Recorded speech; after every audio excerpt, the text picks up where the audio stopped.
સંખ્યામાં પધારેલ વાળા નાગરિક ભાઈઓ અને બહેનો અને ટેકનોલોજીના માધ્યમથી ગુજરાતના 225 તાલુકાઓમાં દરેક તાલુકામાં ઉદ્ઘાટન વિધિમાં જોડાયેલ કરોડો વાળા નાગરિક ભાઈઓ અને બહેનો, મિત્રો, મેં ડભોઈમાં ખૂબ ચપ્પલ ઘસેલા છે.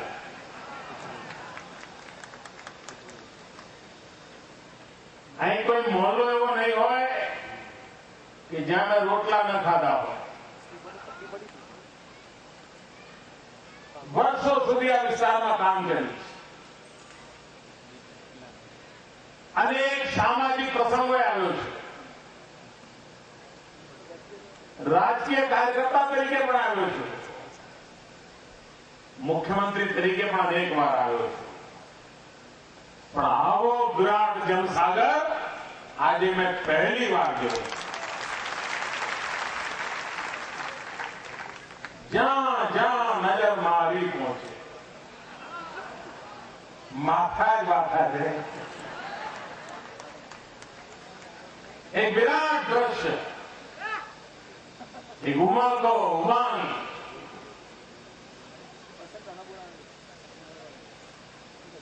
આ શું થઈ રહ્યું છે એ સમજતા હજુ ઘણા લોકોને 6 મહિના જશે. ઘણામાં તો સમજાતું જ નથી આ ગુજરાત કેવી રીતે આગળ વધી રહ્યું છે. ઘણા લોકો પ્રશ્નો પૂછે છે. મને અન્ય રાજ્યના મુખ્યમંત્રીએ પૂછે કે મોદીજી આ ચારે દિશામાં રોજ બધું નવું કેમ ચાલે છે? भाइयों बहनों, नित्य नूतन प्रयास, अविरत विकास की यात्रा,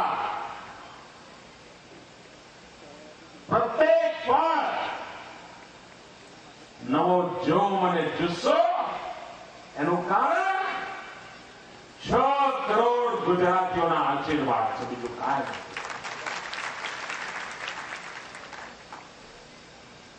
મિત્રો, આવડો મોટો દેશ, 8 આટલા રાજ્યો, 8 આટલા પક્ષો, આટલી બધી સરકારો, પણ બધા રાજ્યોનો વિકાસ એક સરખો નથી થતો.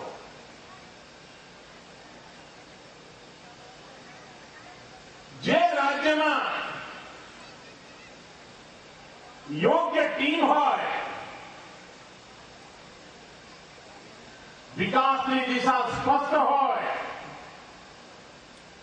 વિકાસને માટે સમર્પણ હોય, એ રાજ્ય આગળ નીકળી જતું હોય છે. માત્ર કેન્દ્ર સરકાર અમુક પ્રકારની હોય એટલે રાજ્યો આગળ વધતા હોત ને તો આ દેશના બધા રાજ્યો વધ્યા હોય. એકલું ગુજરાત ના વધ્યું હોય, બીજા ગયા હોય તો બીજા બધા અહીંયા ઉભા છે, આપણે નીકળી ગયા. એવી જ રીતે જિલ્લામાં યોગ્ય ટીમ હોય, જિલ્લામાં યોગ્ય દિશા હોય, જિલ્લામાં યોગ્ય નેતૃત્વ હોય તો જિલ્લો પણ અન્ય જિલ્લાઓની તુલનામાં આગળ નીકળી જતો હોય છે. આપણે ગયો આખો દસકો રાજ્ય કક્ષાએથી એવા પ્રકારનું માર્ગદર્શન પૂરું પાડવાનો પ્રયાસ કર્યો કે જેના કારણે જિલ્લામાં ટીમ નિર્માણ થાય, જિલ્લાની ટીમ પોતાનું દિશા નિર્દેશ નક્કી કરે, જિલ્લાની ટીમ પોતાની બ્લુપ્રિન્ટ તૈયાર કરે, આગળ વધવા માટેનું આયોજન કરે અને જિલ્લા વચ્ચે વિકાસની તંદુરસ્ત સ્પર્ધા થાય. પોરબંદર જિલ્લાને લાગે કે હું નર્મદા જિલ્લા કરતા આગળ નીકળી જાઉં, સુરત જિલ્લાને લાગે કે હું કચ્છ જિલ્લાથી આગળ નીકળી જાઉં, બનાસકાંઠા જિલ્લાને લાગે તો હું દાહોદથી આગળ નીકળી જાઉં. આપણે તંદુરસ્ત સ્પર્ધાનું વાતાવરણ બનાવ્યું. એક જિલ્લો બીજા જિલ્લા કરતા આગળ નીકળી જાય એવું વાતાવરણ બનાવ્યું અને જિલ્લાની ટીમે પણ આ સ્પિરિટથી કામ હાથમાં લીધું. ખૂબ દોડે છે. મારી એક જિલ્લાની ટીમ કદાચ નોકરીના 30 વર્ષમાં નહીં દોડ્યા હોય એના કરતા વધારે આ 10 વર્ષમાં દોડ્યા. રાત દિવસ જોયા વગર દોડ્યા. ભૂકંપ પછી ભરોસો નહોતો કે ગુજરાત બેઠું થશે. એ ગુજરાતને અમારા મિત્રોએ દોડતું કરી મૂક્યું. દોડતું કરી મૂક્યું.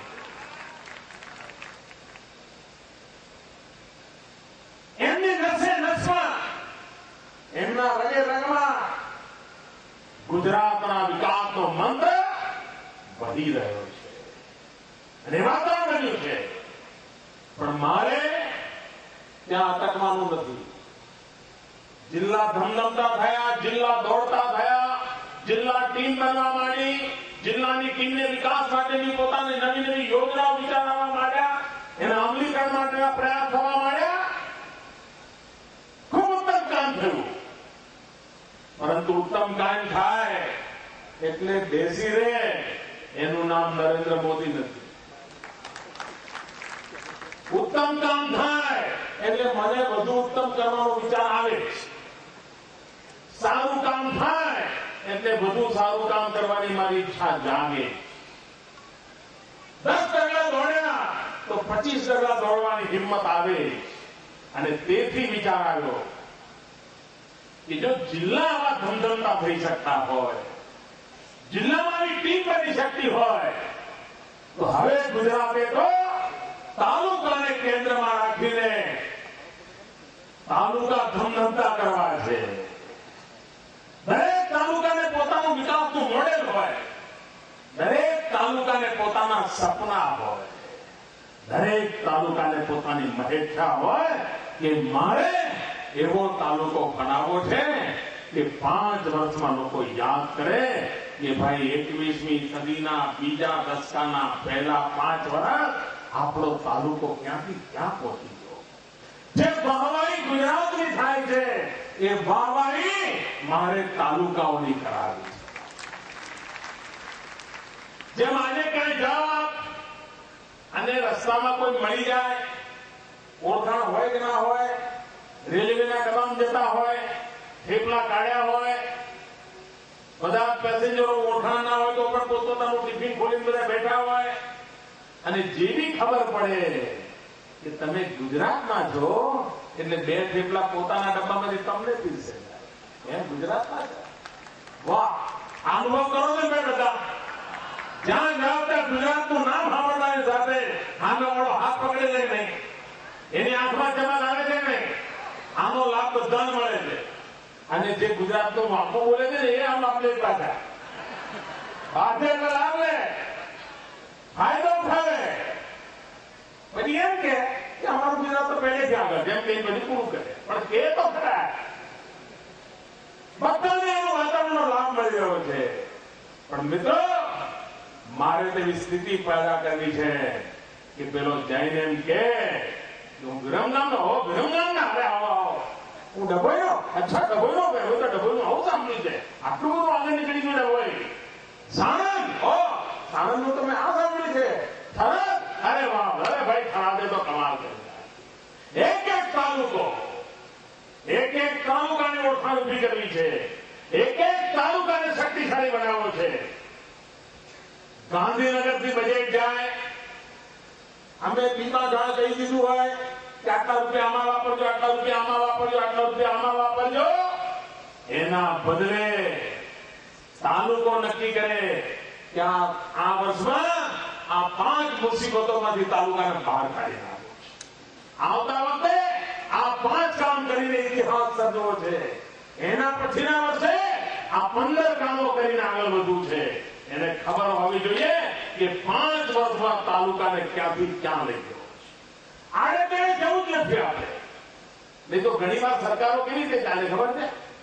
પેલા લાઈવ બંબાઈની જેમ ચાલે, ફાયર બ્રિગેડનું જ કામ કરે. આગ લાગે ને દોડતી હોય. આ કામ અમે એ આખી પરંપરાઓ બંધ કરી દીધી. નક્કર કામ, નિશ્ચિત કામ, સાચી દિશાનું કામ અને માત્ર ને માત્ર લોકોનું ભલું થતું હોય તો જ કરવાનું, નહીં તો નહીં કરવાનું. આ વાતાવરણ મારે આ વાતાવરણ તાલુકામાં બનાવવું, તાલુકામાં ટીમ પેદા કરવી છે અને હમણાં એનો સફળ પ્રયોગ કર્યો. આના માટે જિલ્લાને તૈયાર કરવા માટે ભૂતકાળમાં કદાચ ટાઈમ લાગ્યો હશે, પણ મારો મત એવો છે, અનુભવના આધારે કહું છું, વહીવટની આંટી ઘૂંટીને સમજતો થયો છે એના પછી કહું છું, તાલુકે કામ કરતા મારા સાથીઓને જોયા છે એના ભરોસે કહું છું કે તાલુકાને જિલ્લાને આગળ વધારવામાં જેટલી મહેનત પડી એટલી નથી પડવાની. તાલુકો તો એના કરતા વહેલો ધમધમતો થઈ જવાનો છે. વાયબ્રન્ટ એટલે ધબકતો તાલુકો, વાયબ્રન્ટ તાલુકો એટલે ધબકતો તાલુકો. મળતા નહીં, પડ્યા છીએ, આવે છે, જાય છે, જોઈ ના ઉત્સાહ ઉમંગ, એક જ મંત્ર દો, ગુજરાતને દોડાવું છે, આગળ વધારવું છે, આ જ મંત્ર.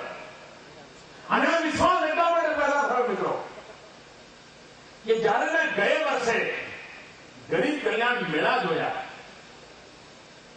મારે આજે જાહેરમાં સ્વીકારવું છે કે જયારે મેં ગરીબ કલ્યાણ મેળાનો વિચાર સરકારમાં મૂક્યો હતો ત્યારે મને કલ્પના નહોતી કે મારા તાલુકાની ટીમોમાં આટલી બધી તાકાત છે અને આવો એક નવો ઇતિહાસ રચીને એનો મને અંદાજ નહોતો. પણ જયારે મેં તાલુકાના ગરીબ કલ્યાણ મેળા જોયા, ઇનિશિયેટિવ કોનો? તાલુકાની ટીમનો. મહેનત કોની? તાલુકાની ટીમની. આયોજન કોનું? તાલુકાની ટીમનું. એક એક યોજનાને પાર પાડવા માટેની દ્રષ્ટિ કોની? તાલુકાની. અરે જિલ્લા લોકોને પણ અસર થઈ ગયું હતું કે અમારા તાલુકાની અંદર આટલી બધી તાકાત પડી છે. અને એનું પરિણામ એ આવ્યું, આખા હિન્દુસ્તાનમાં જે લોકો અભ્યાસ કરવા આવતા હતા કે આ ગુજરાતનો ગરીબ કલ્યાણ મેળો શું છે, ગરીબોની ભલાઈ માટે આખું તંત્ર આટલું પ્રોએક્ટિવ કેવી રીતે કર્યું છે, એનો યશ ગાંધીનગરને નથી જતો. એનો યશ નરેન્દ્ર મોદીને તો જરાય નથી મળતો. એનો યશ અગર કોઈને મળે છે તો મારા તાલુકાના સાથીઓને જાય છે, તાલુકાના મારા કર્મયોગીઓને જાય છે. જે 5, 15, 20 લોકોની ટીમ એને જે જહેમત કરી એના કારણે આ તાલુકો આજે ખાઈ ગયો. અને એમાંથી મારો વિશ્વાસ પેદા થયો કે આ બધું ગાંધીનગરથી પરોજન કરવાના બદલે આ તાલુકાના ભરોસે જો કામ કરીશું તો એ તાલુકાને આપણા ધાર્યા કરતા જલ્દી આગળ લઈ જશે. એના પર સોંપો, એના પર ભરોસો મૂકો. અને તેથી ભાઈઓ બહેનો, આ તાલુકા સરકાર શબ્દ પેદા થયો અને યોજનાનું નામ આવ્યું આપણો તાલુકો વાયબ્રન્ટ તાલુકો, આપણો તાલુકો ધબકતો તાલુકો, આપણો તાલુકો ધમધમતો તાલુકો, આપણો તાલુકો વિકાસની દોડમાં આગળ જતા તાલુકો. આ એમાંથી પેદા થયું છે. મારે તાલુકાની ટીમ બનાવી છે. મારે તાલુકાને સપના જોતા કરવા છે. મારે તાલુકાને સપના પૂરા કરતા જોવા છે. દરેક તાલુકાની ઈચ્છા થાય કે મારો તાલુકો ગુજરાતમાં નંબર 1 પર લાવવો છે. અને કાર્યક્રમનો આરંભનો અવસર ડભોઈ મુકામે છે. મિત્રો, મેં અહીંયા ડભોઈ તાલુકાની કચેરી જોઈ આવી, તાલુકા સેવા સદન. તાલુકા સેવા સદનનું મેં ભવન જોયું. આપણને એમ થાય કે આપણે અહીંયા ડીડીઓ હતો કેટલું સારું, ડીડીઓ હતો કેટલું સારું, કેટલી સરસ મુખ્યમંત્રીની ઓફિસ આવી હતી, મુખ્યમંત્રીની ઓફિસ આવી હતી જેવી ડભોઈની તાલુકાનું સેવા સદન કર્યું. અને આખા દેશમાં આવા 6000 બ્લોક છે સંપૂર્ણ દેશના. મિત્રો, દેશના 6000 બ્લોકમાં આવું ભવન હિન્દુસ્તાનમાં ક્યાંય નથી જે આજે ડભોઈના આંગણે બન્યું. ડભોઈના આંગણે બન્યું છે. અને અમે પાસે એવા નથી દિલ્હી જેવું અમે નથી કરતા કે આ ભાજપની સરકાર છે તેને મારો, એવું નહીં. અહીંયા વિરોધ પક્ષો ધારાસભ્ય કામ નહીં કરવું એવા અમે નથી. અમે ત્યાં પણ કરીએ. અને આખું ગુજરાત અમારું છે. ડભોઈના લોકો અમારા છે, એમનું સુખ દુઃખ અમારું છે. આ વિચારથી કામ કરનારા લોકો બધાને સમાન ન્યાય, બધાને સમાન વિકાસની તક, એ અમારા આયોજનનો પાયો હોય છે અને એને લઈને અમે ચાલીએ છીએ.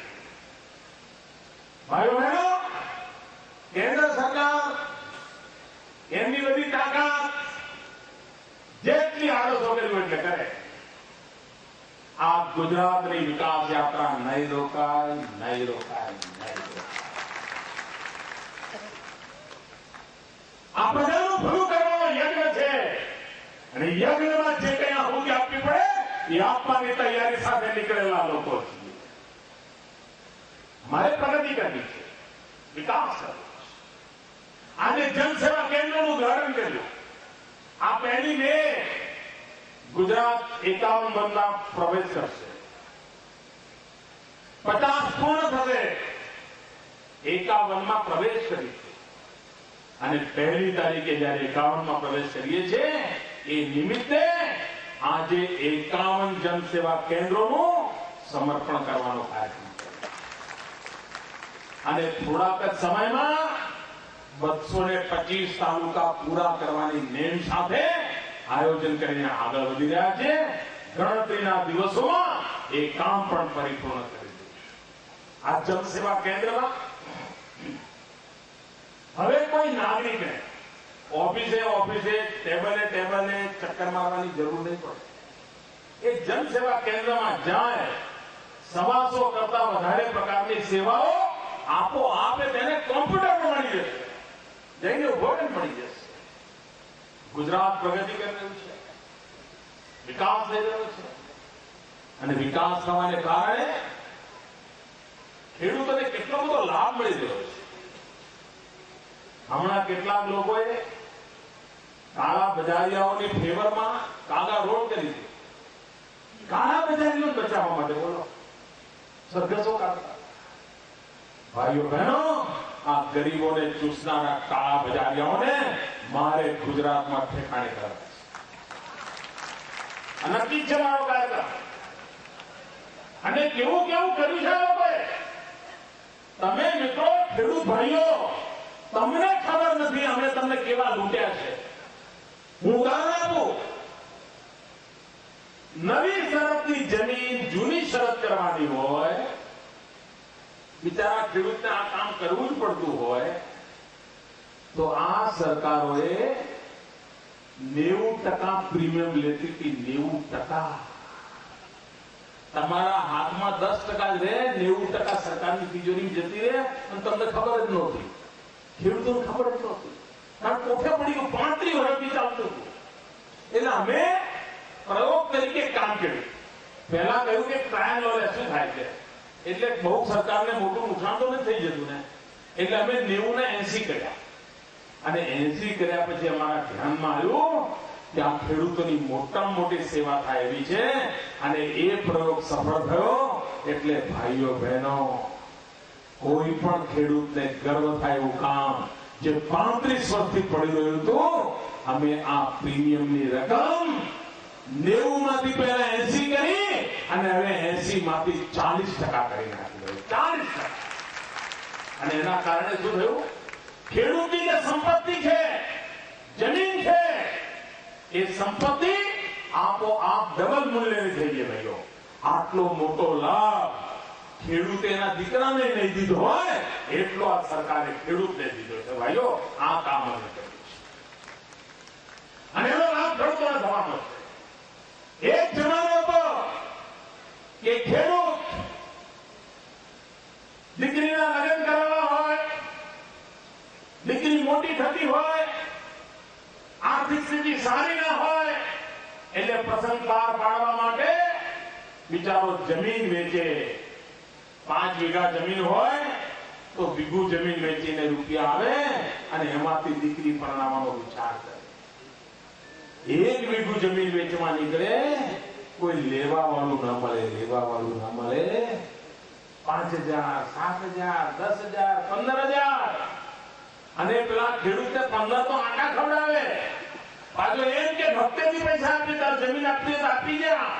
આવું કે આ ત્રાસ હતો ખેડૂતોને. જમીન કોઈ લેતું નહોતું મિત્રો, અને લે તો પણ ફોલી ખાય, લૂંટી ખાય.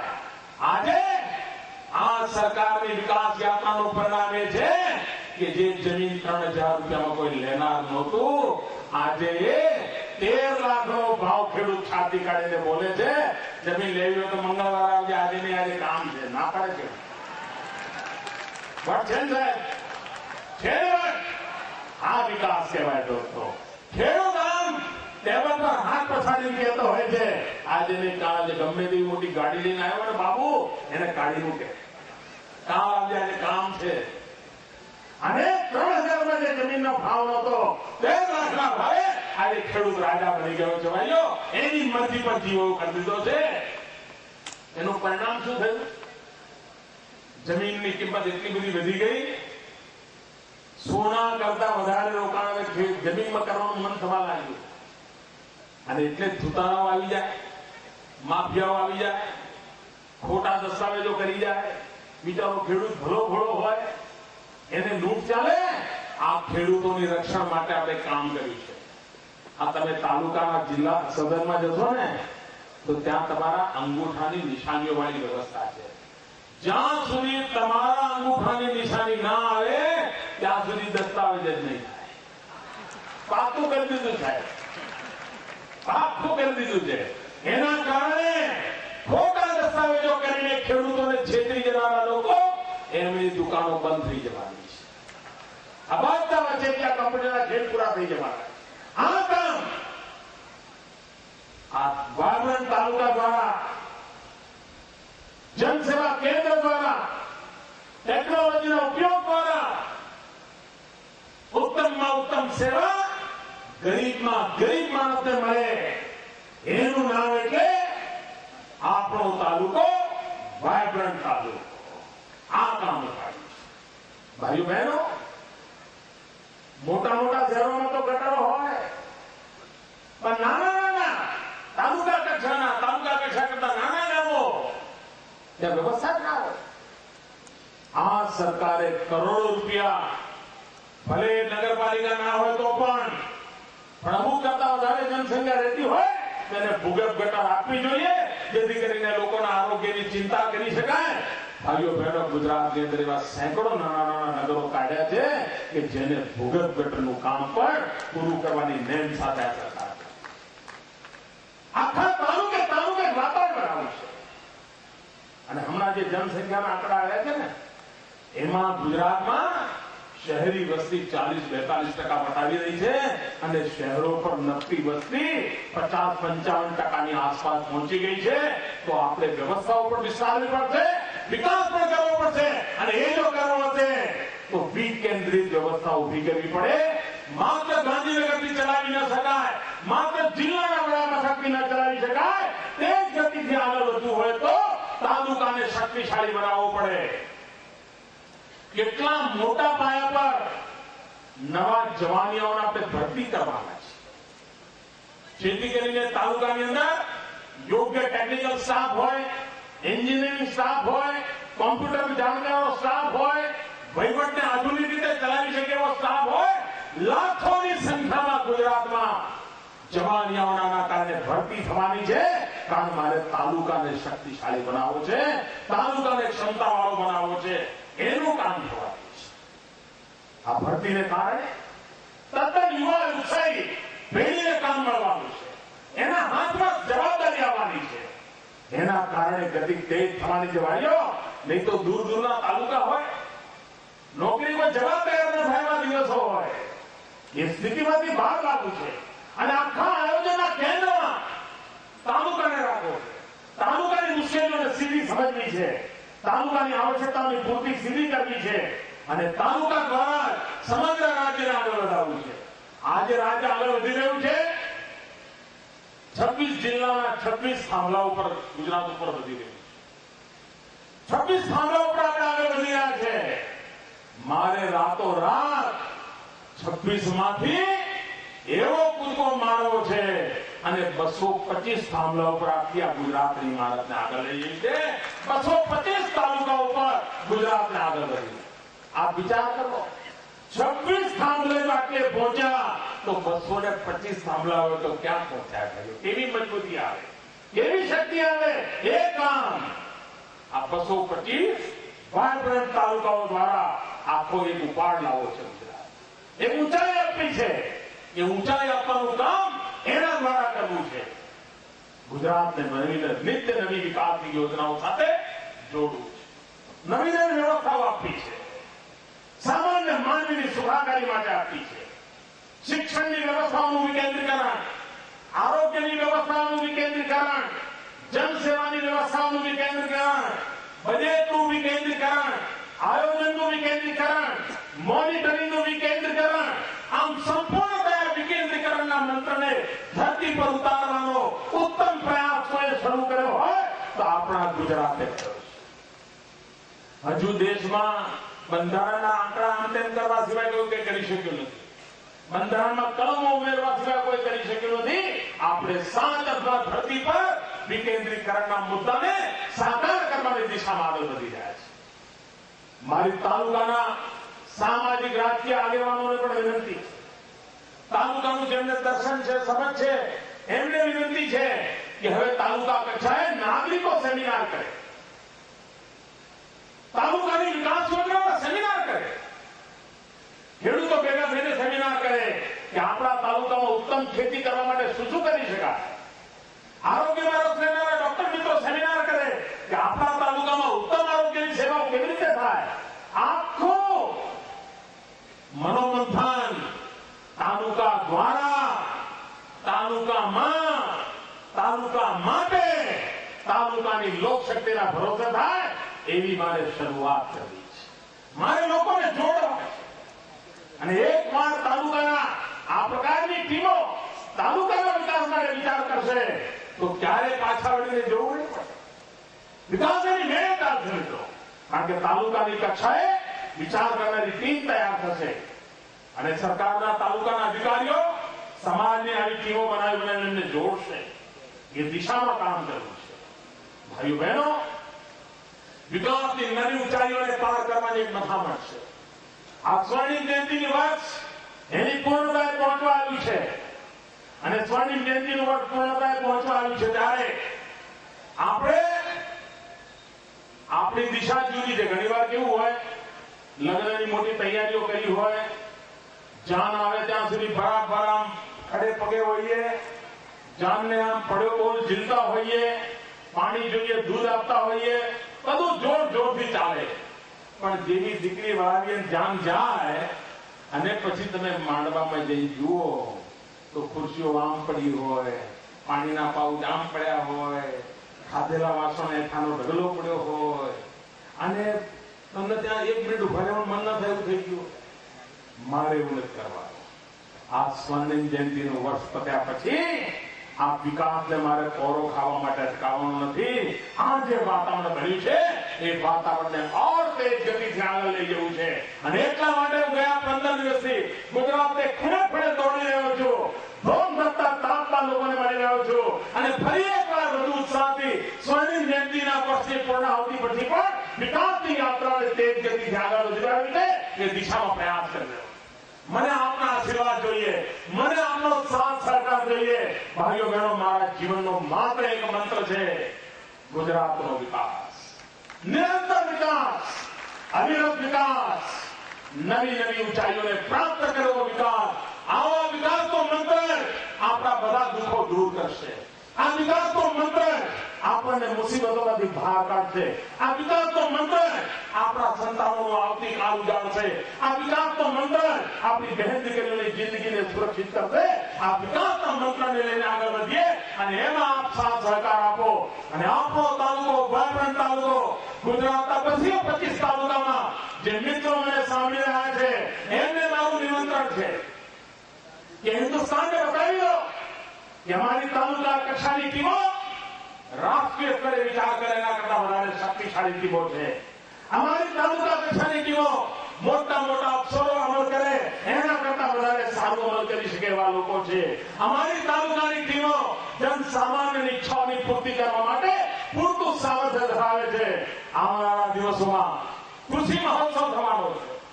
તાલુકાના ભરોસે કરવાના છીએ.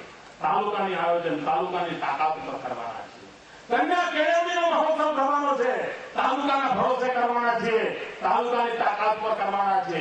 આ વર્ષનું બજેટ પસાર થઈ ગયું છે, ગરીબ કલ્યાણ મેળાના કાર્યક્રમો કરવાના છે, તાલુકાના ભરોસે કરવાના છે, તાલુકાની તાકાત પર કરવાના છે। અને કોઈ ગરીબ એને મળવા પાત્ર મદદથી વંચિત ન રહી જાય એ સામે ચાલીને મહેનત કરવાના છે।